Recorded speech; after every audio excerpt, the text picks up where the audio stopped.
नमस्कार। Super India news TV में आपका स्वागत है। मैं हूं राजेश आर्य। आइए देखते हैं आज का विशेष समाचार। पूर्वी पाकिस्तान बनता बांग्लादेश। भारत को इस सोच से बाहर आना होगा कि विकट स्थिति में भी वह बांग्लादेश पर सिर्फ कूटनीतिक दबाव ही बना सकता है। शेख हसीना सरकार के खूनी तख्तापलट के बाद से ही बांग्लादेश में हिंदुओं पर हमले जारी हैं। वहां से हिंदू कर्मचारियों के जबरन इस्तीफे लेने, उनकी जमीनों पर कब्जे, मकानों को जलाए जाने, मंदिर और मूर्तियों को तोड़े जाने और महिलाओं से दुष्कर्म के समाचार लगातार आ रहे हैं। बांग्लादेश की अंतरिम सरकार और विश्व के बड़े मीडिया प्रतिष्ठान मुख्यतः इन हमलों की अनदेखी करते रहे, परंतु एक हिंदू संगठन के प्रमुख और इस्कॉन धर्मगुरु चिन्मय कृष्ण दास की गिरफ्तारी ने अंतर्राष्ट्रीय स्तर पर लोगों को बांग्लादेश में हो रहे हिंदू दमन का संज्ञान लेने पर विवश किया है। चिन्मय और अन्य हिंदू नेताओं पर आरोप है कि उनकी चटगांव जनसभा में इस्कॉन का ध्वज बांग्लादेश के झंडे के ऊपर फहराकर राजद्रोह किया गया, जिस आधार पर उनकी गिरफ्तारियां हुई हैं। उस आधार पर फुटबॉल स्टेडियम में बैठे हर उस दर्शक को गिरफ्तार किया जा सकता है जिसके पसंदीदा क्लब का झंडा बांग्लादेश झंडे से ऊपर लिखा जाए। जिस दंड संहिता 121 और 124 के अंतर्गत राजद्रोह का मुकदमा कायम हुआ है, उसमें कार्यवाही के लिए गृह मंत्रालय की अनुमति आवश्यक है, परंतु ढाका पुलिस ने सीधे गिरफ्तार कर ली। यह बांग्लादेश शासन और वहां की पुलिस की दुष्टता ही है कि वहां सैकड़ों मंदिरों पर हो रहे हमलों, हिंदुओं और अन्य अल्पसंख्यकों के साथ हो रहे जघन्य अपराधों पर तो पूरी तरह निष्क्रिय है, लेकिन गृह मंत्रालय के आदेश पर 15 जुलाई से 8 अगस्त के बीच प्रदर्शनकारियों पर दायर सभी मुकदमे वापस ले चुकी है। बांग्लादेशी पुलिस नितांत फर्जी मुकदमे में हिंदुओं को धरपकड़ कर रही है।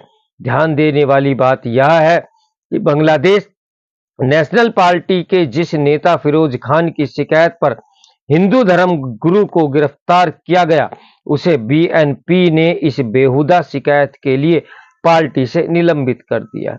स्पष्ट है कि मोहम्मद यूनुस की अंतरिम सरकार हिंदू धर्म गुरु को हिंदू हितों की रक्षार्थ किए गए साहस के लिए सबक सिखाना चाहती है, पर यह साफ है कि अंतरिम सरकार यह चाहती है कि हिंदू स्वयं पर हो रहे अत्याचार के खिलाफ सड़कों पर न उतरे।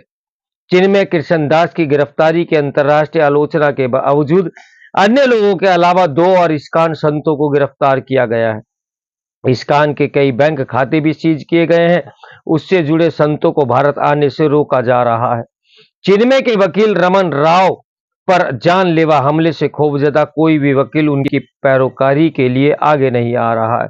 दरअसल चटगांव को 25 अक्टूबर की ऐतिहासिक हिंदू रैली में इस्लामिक कट्टरपंथी और यूनिस सरकार बौखलाई हुई है और वह किसी भी तरह हिंदू नेतृत्व को कुचलना चाहती है। बांग्लादेश में 4-5 माह से जारी हिंसा इस मायने में अलग है कि इसे नकारने, छिपाने या कम करने पेश करने की मुहिम चलाई जा रही है। इसी के अंतर्गत voice of America radio channel द्वारा एक सर्वे कराकर बांग्लादेशियों से पूछा गया, क्या अंतरिम सरकार में अल्पसंख्यक सुरक्षित हैं? ये सर्वे कितने फर्जी था, इससे समझा जा सकता है कि मात्र 1000 व्यक्तियों के इस सर्वे में 927 उत्तरदाता मुसलमान थे। सर्वे में 61.1% लोगों ने अंतरिम सरकार में अल्पसंख्यकों की स्थिति को शेख हसीना शासन से बेहतर बताया। इस फर्जी सर्वे के नतीजों को बांग्लादेशी और विदेशी मीडिया ने तथ्यों की तरह पेश किया। हिंदू बुद्धिस्ट क्रिश्चियन काउंसिलिंग के अनुसार तख्तापलट के पहले माह में ही अल्पसंख्यकों पर 2010 हमले हुए। बांग्लादेश के सबसे बड़ा समाचार पत्र प्रोथोम आलो ने अपने संवाददाताओं से कराई पड़ताल में 5 और 20 अगस्त के बीच 49 जिलों में हिंदुओं और अन्य अल्पसंख्यकों पर 1068 हमलों की पुष्टि की। इन हमलों में 9 हिंदू मारे गए थे। इस समाचार पत्र के संवाददाता इनमें से 546 हमलों के स्वयं साक्षी रहे। बांग्लादेश पुलिस ने सिर्फ हिंदू विरोधी हिंसा पाने में पूरी तरह विफल है, बल्कि उसने हिंदुओं को ही निशाना बनाया हुआ है। चटगांव के हजारी लेन रंगपुर में शांतिपूर्ण प्रदर्शन कर रहे हिंदुओं पर बर्बर लाठीचार्ज इसका उदाहरण है। खुलना में पुलिस 18 वर्षीय उत्सव पंडाल को पहले इस निंदा के आरोप में पकड़कर थाने लाई और फिर उस पर भीड़ का हमला करने को दे दिया।